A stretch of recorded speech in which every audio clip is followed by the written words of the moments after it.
安乐姐最近过得还好吗？是太子殿下让你来问小姐的近况。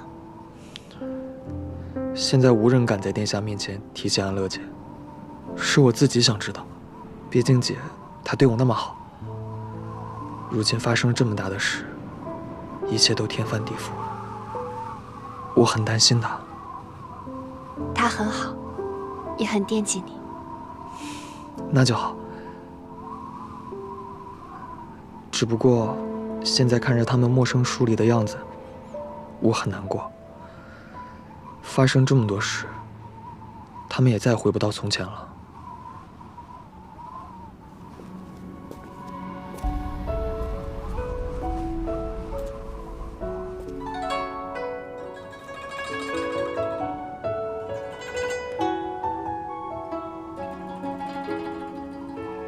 天气寒凉，还望太子殿下可以保重身体。有劳狄大人关心。狄大人如今还能对我这般客气，我很宽慰。从靖南出狱到京城重逢，你靠近我的每一步都处心积虑。我虽知晓你别有用心，却因为相信你，所以从不深究。太子殿下对紫渊的认可还有照拂，紫渊很感激。走到今日，你若是觉得我这颗棋子用得还算趁手的话，不妨对我坦诚一次。你如今还有什么非做不可的事情？我在等一个人道歉。若他不肯放弃自己95至尊的骄傲，那么帝家满门被冤杀的真相就无法昭告于天下，8万将士仍不瞑目，永不安息。紫渊，对不起，这句道歉，我也欠了你10年。太子殿下，我想要的道歉，我自会向陛下去取。当年皇祖母的所作所为，陛下并不知情。这若非是陛下的心意，为何帝家连为自己辩白的机会都没有？就连我的父亲堂堂靖安侯，纵是自尽都无法保全帝家满门。满朝文武10年之间，无一人为他辩解。当年太子殿下保全紫渊，紫渊很感激。只是太子殿下却因此而触犯陛下的逆鳞，想必其中的缘由，太子殿下心里应该也很清楚。当年帝家满门，只剩下紫渊一人，想必我的痛楚，如今太子殿下心里应该很明了。紫渊，你不是一个人，你不是一直都与温硕投缘吗？他也很喜欢你，你大可把他当做你的亲弟弟，有他陪着你，你兴许会开心许多。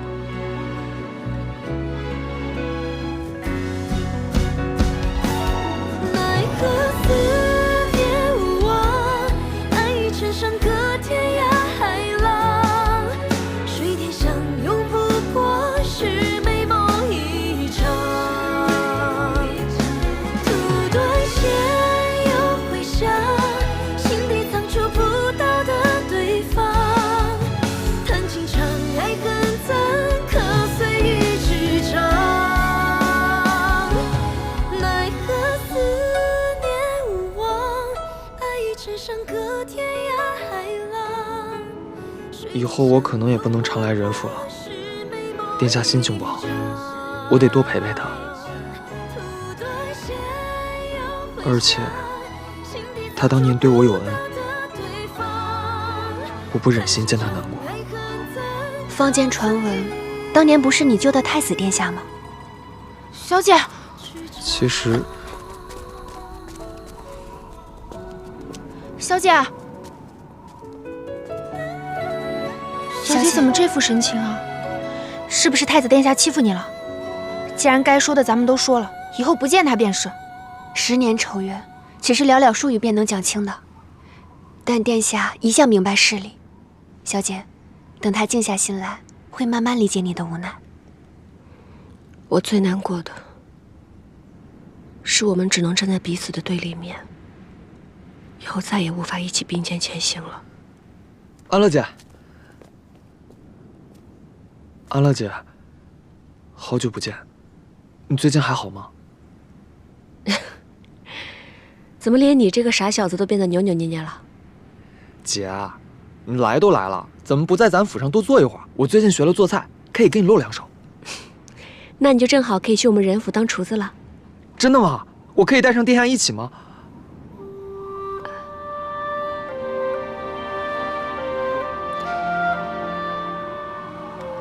你现在虽然是弟子园，和殿下的关系也发生了改变，但你永远都是我的安乐姐，这一点不会变的。如果金妍还活着的话，应该也跟你一般大了。你也是我的亲弟弟，以后没事就来仁府玩。如果你喜欢哪个姑娘，记得告诉我，姐姐帮你。好。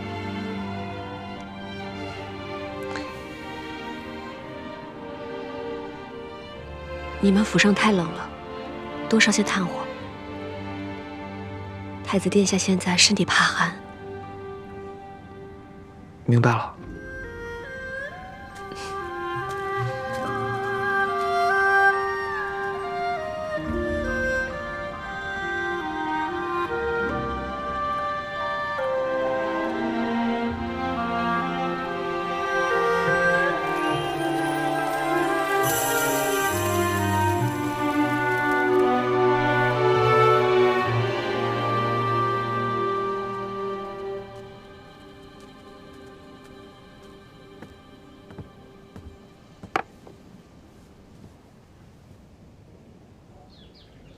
这是什么？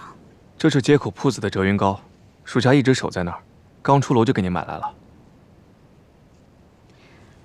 我这府邸明明清闲雅静，你偏偏想着法子出门闲逛。属下笨拙，除了送吃食，还想不到别的方法可以讨将军开心。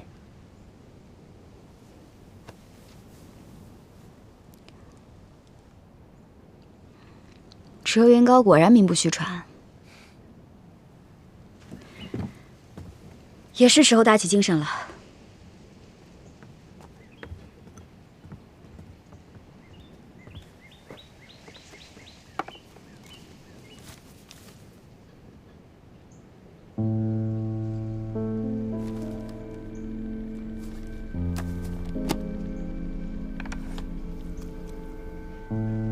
将军，西北边境可是传来了什么新的消息？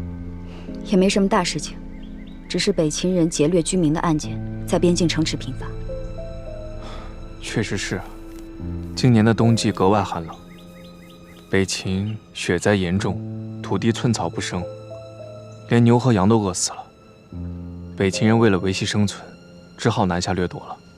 最近发生的案件，也让大晋人心惶惶，对西北的边防松懈了许多。我怕北秦人会趁机起兵作乱。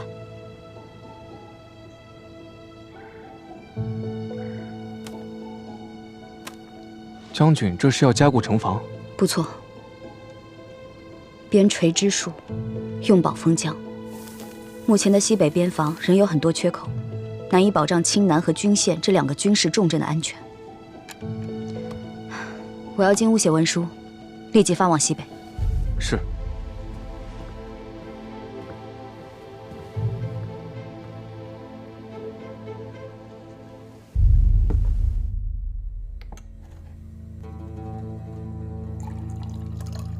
笼络西北帝家旧部的事，你可有何对策？弟子园从逆来顺受的帝承恩，变成了桀骜不驯的任安乐，事情比以前棘手得多呀。如今太后薨逝，大晋朝堂动荡，正是我们下手的好时机。西北的城防一旦得到加固，我们之前的谋划都将付之东流。你若是敢耽误了我的计划，可是万死难辞其咎。殿下，我跟你说过，做事莫急，眼下时机未到。韩仲远，他这个皇位稳坐了10年了，不是一桩帝家旧案就能动摇得了的。我们要让这把火烧得更大。你的首要任务是助我控兵西北，不是扰乱朝堂。那既然如此，殿下为何不直接起兵，携安宁以号令军队，再一把将他杀掉？届时西北群龙无首，就是我们的囊中之物。他若不屈，此举冒险。安宁不能杀，帝家的旧部又一时无法笼络，大乱大境的朝局，是你我的当务之急呀。安宁可以不杀，但有一个人非死不可。你要杀任安乐？他可是帝家唯一的后人，为人诡计多端，若不能为我们所用，必须及时除掉，借韩仲远之手把他杀了，既能掀起民愤，又能永绝后患。他先是当着满朝文武的面打了韩仲远一个响亮的耳光，如今又逼死了太后。10年前的旧案，即便是翻了过来，那也改变不了岱山上的人不是任安乐的事实，这就犯了欺君大罪。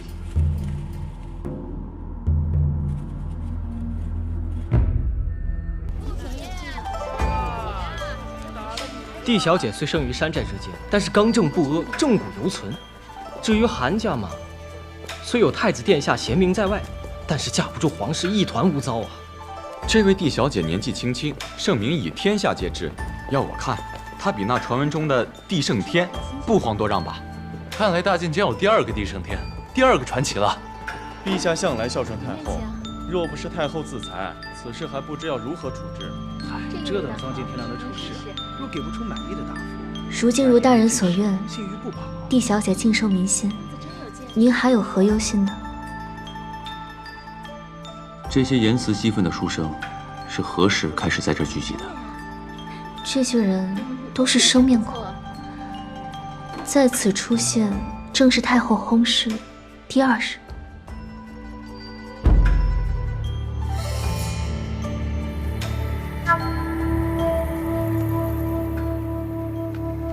好一个弟子元，好一个第2个传奇！陛下息怒，都是一些无知百姓的胡言乱语，您千万不可当真呐！陛下，您大可放心，如今太子暂代早朝，诸事处置稳妥。稳妥？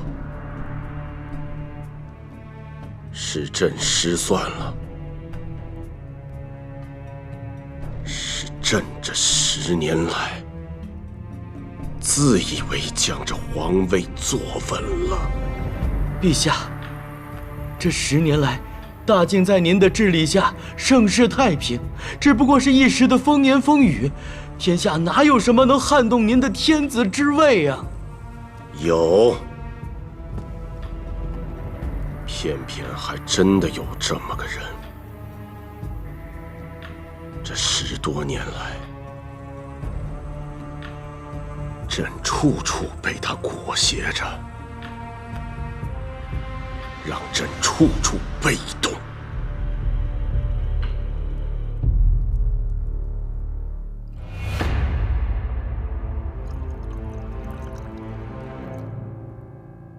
陛下说的是他，可就算在帝家覆灭之时，他也不曾来过京城啊。或许他已经死了。他才不会这么容易死！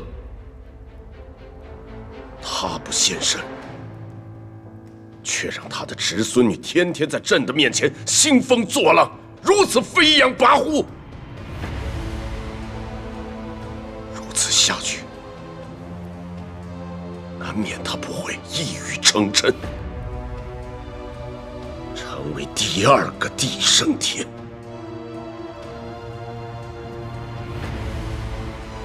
这天下不该有任何人再将手伸向朕的皇位了。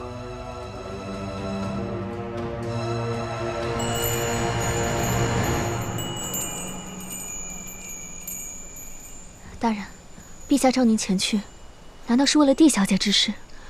可是，不是都已经结束了吗？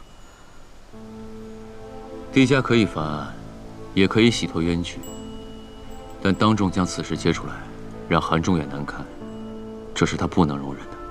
太后寿宴上，天子之怒尚可隐忍，可太后一去，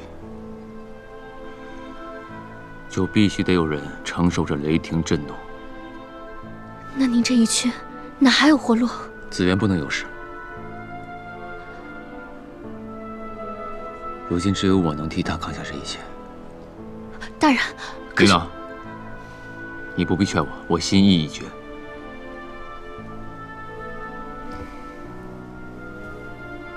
我一直觉得你比所有人都了解我。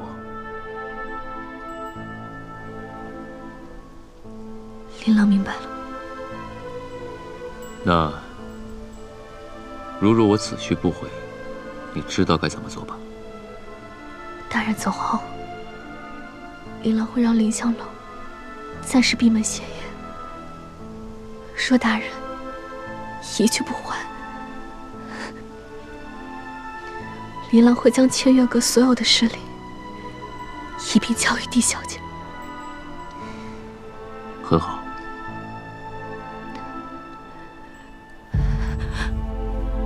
大人，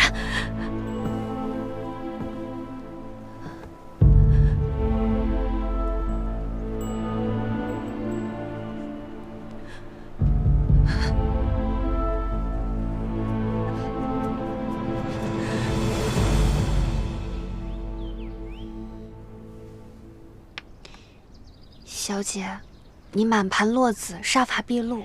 我年岁又不大，总不能像寺庙里的老住持一样无欲无求吧？凡人总是难逃贪嗔痴念。不过小姐若是对殿下还有情意，这也是人之常情。我跟他之间，只要他一日是大晋的储君，那他脚下便会踩着帝家军8万人的尸骨。我不再是由太祖赐婚的太子妃，而是将他祖母逼上绝路的仇人。我于他而言，恨比爱更深。小姐，你于复仇中10年禁饮，现下打算如何收心啊？还不至于要到收心的地步。去凌香楼找骆明熙吧，是时候安排下一步棋了。好。哎，这凌香楼怎么大白天的闭门谢客呀？是啊，哎，昨儿个我还打听了今天的曲目呢。哎，你们听，是不是有乐声？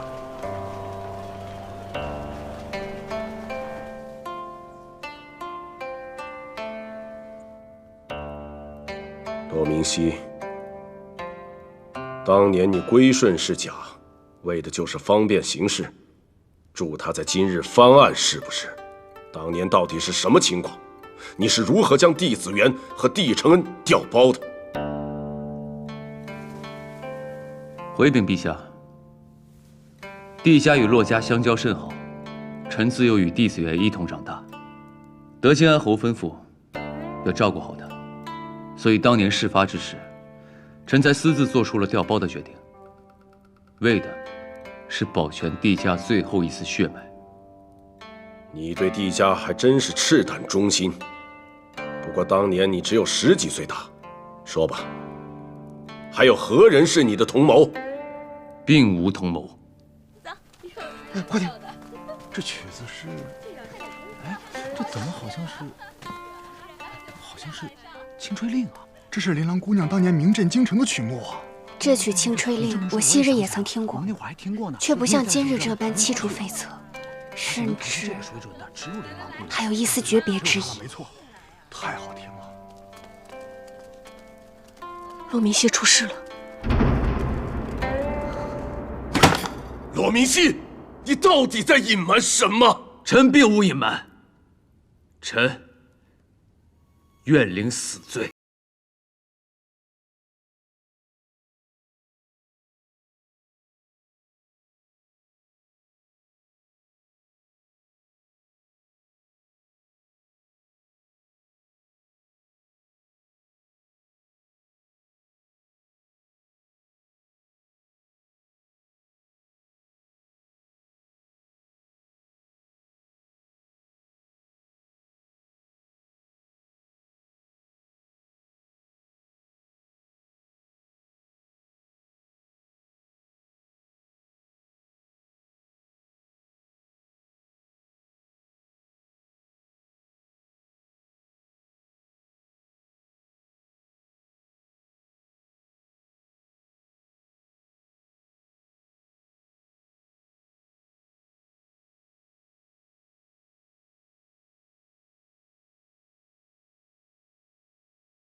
殿下，你快别一个人下棋了，快尝尝我刚做的梅花烙，新学的。你若是将研究这些的心思放在研究书本上，殿下，陛下下旨将骆大人关进刑部大牢。怎么会？骆明熙当年用一个弃儿换下紫渊，无论做得如何小心谨慎，只要帝家翻案，紫渊当众自证身份，这件事情就再也无法隐藏。这是确确实实的欺君之罪啊！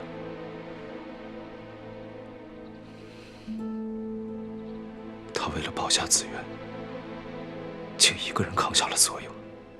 回禀殿下，民间对此事不会有异议。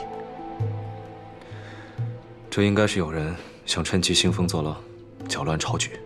不对啊，殿下，既然帝家冤案已然昭雪，那也证明了当年叛国之事是被他人陷害。那安乐姐就不是罪臣孤女，那代身囚禁一事，也更算不得是欺君吧？殿下，我是又说错什么了吗？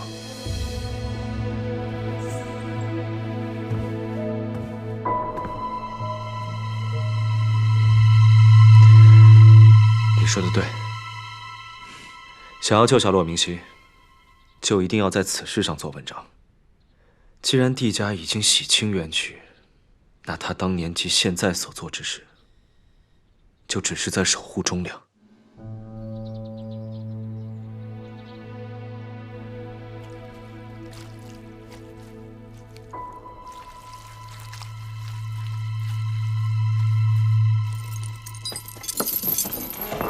殿下，这里头有些脏，您可得注意脚下。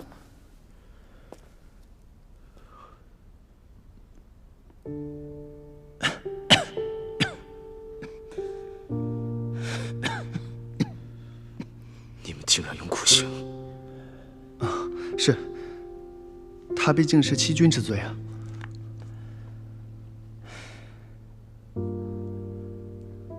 下去。是。殿下身份尊贵，何必来这等阿杂地方？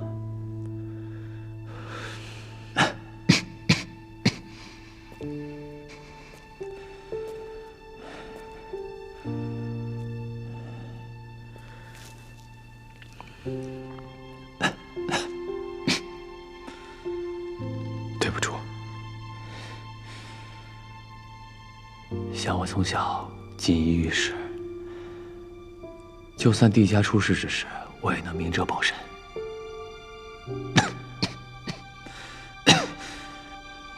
谁能想到年纪轻轻，一把骨头就老了？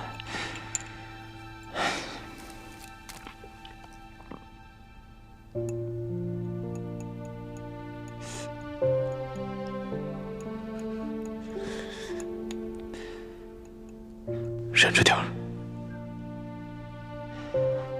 殿下何必多此一举，将太医院上好的伤药浪费在臣身上？空了。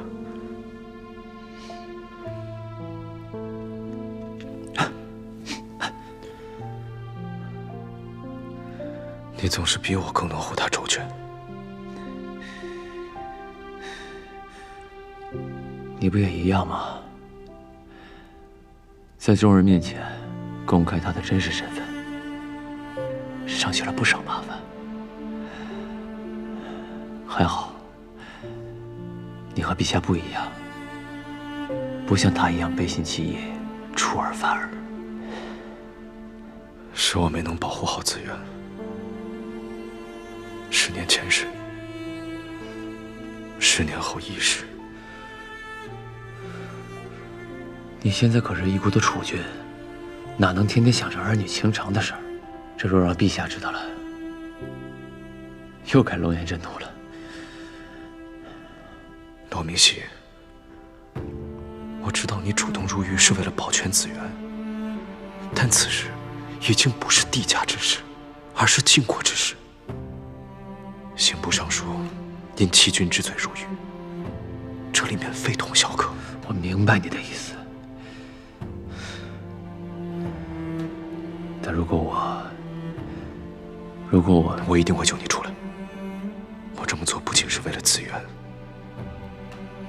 更是为了稳定时局。我欺君之罪已然坐实，纵然你是太子，又能如何？帝家已经不是叛国乱臣，紫渊也已经不是罪臣孤女，何来岱山囚禁一说？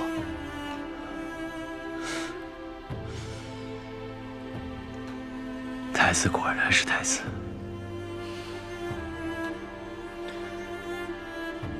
我不能在这里待太久，先走一步。我会想办法送些更好的药进来，您务必保重。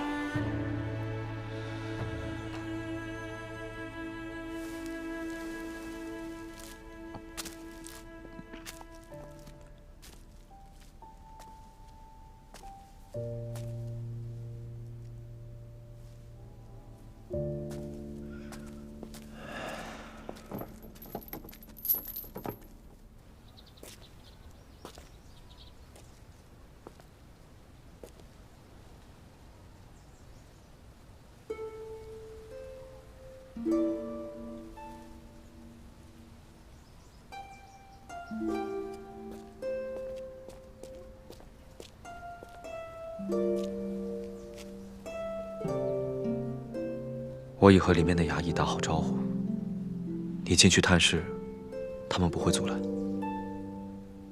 多谢。他在里面的境遇不是很好，若是见到你，应该会比见到我要欢喜一些。不管是谁被关在牢狱之中，应该都不会欢喜吧？陛下此举确实不妥，我会想办法尽力周旋。但此事并非表面这般简单。还不够简单清楚吗？陛下要的不过就是秋后算账罢了。你不用急着替他道歉，我们二人要的从来都不是你的道歉。子渊，你虽怨我，却始终相信我，难道不是吗？是。若非如此，我也不会将那把折扇交付于你。那你就再信我一次，我一定会把骆明熙救出来，也会还你们应有的公道。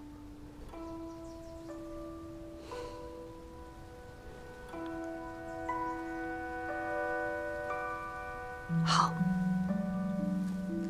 子渊，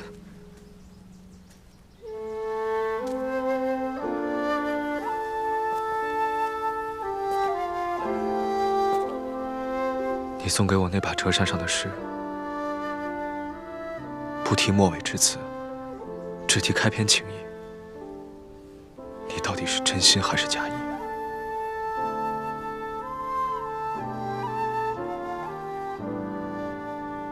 真相还未昭告于天下，你我之间就不必谈情义了吧？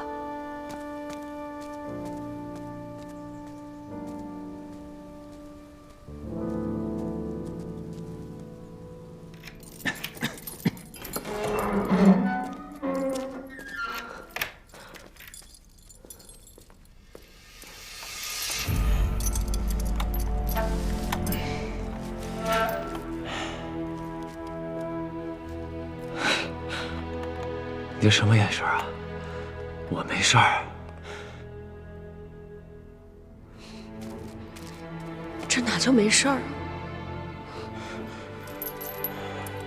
我真没事儿。不过倒是你，本事倒不小。我这刑部大牢，你随随便便就进来了。我本事不小，你身子骨更是不怎么样。这刑部大牢是什么样的地方，你自己还不知道啊？进这里不管是谁，都得脱层皮才能出去。你这细皮嫩肉的，没折腾几下，半条命就没了。你当初还不如让我……我知道你想说什么，但目前这形势还未稳定，你不能轻举妄动。而且像你现在这样没头没脑的闯进来，一旦被人抓住，我来看你，怎么就叫没头没脑了？我不是这个意思。你来看我，我很开心。看你这样子，也不知道开心什么。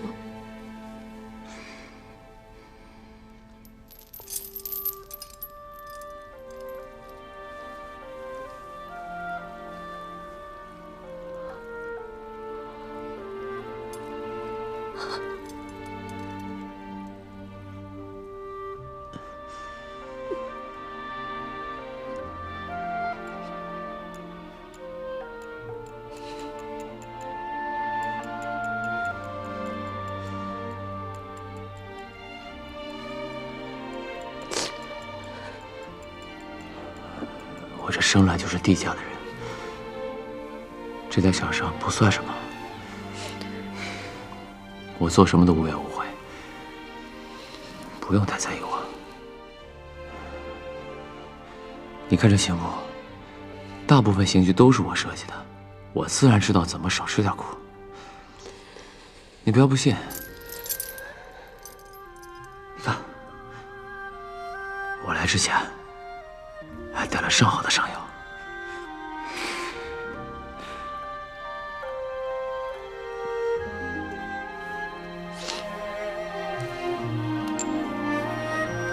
明明熙哥哥，我一定会想办法救你出去。如今朝野上下所有人都盯着韩仲元，他现在也想除掉你身边所有的人。此时我站出来，他自然不会放过我。你不必在意我，你自己站稳脚跟才最重要。你这话是什么意思啊？你打算一直在这儿了？你要死在这儿啊？你疯了是不是？不要意气用事。这10年来，你我之间一直彼此照应，其他事情对我来说不重要，但我不能放弃你。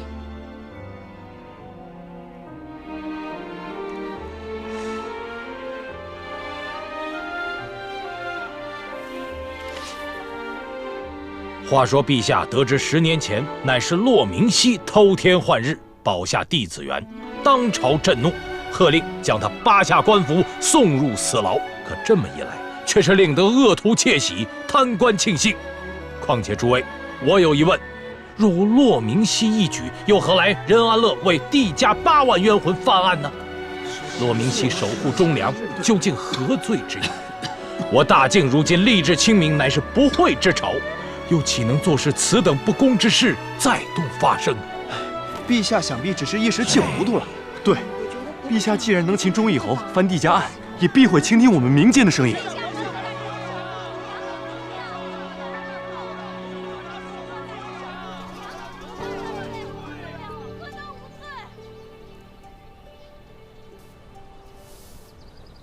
小姐，在想什么呢？来吃点橙子吧。重阳门前的人还没散吗？是，百姓们怒不能平。纵然太后已逝，嘉昌帝却从未下过圣旨问罪，还关押了骆大人，如此不明不白的，算是怎么回事？大家都在替您叫冤呢。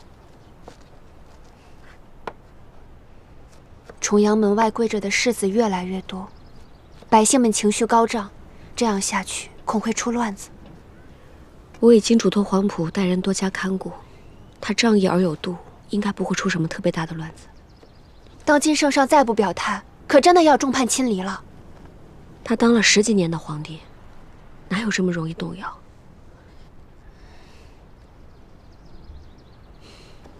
不行，我不能再等。今日之内，帝家之事必须得有个了解。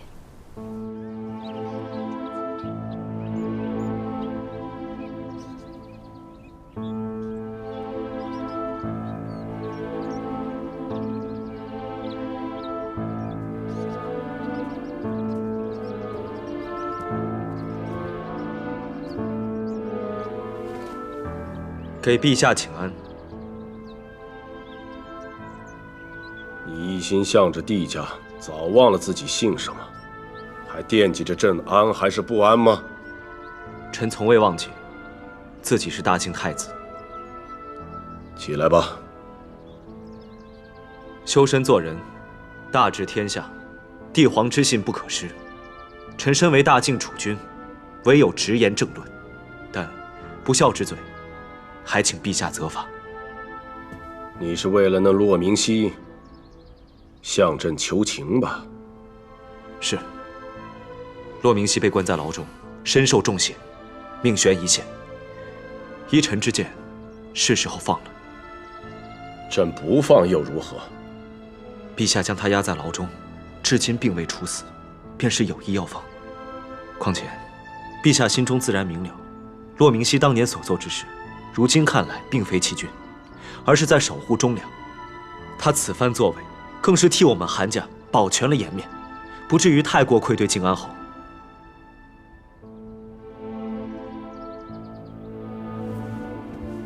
臣亦明白，陛下心中郁结难舒，才会迟迟不放人。所以，臣为君分忧，斗胆进言，请陛下放了骆明熙。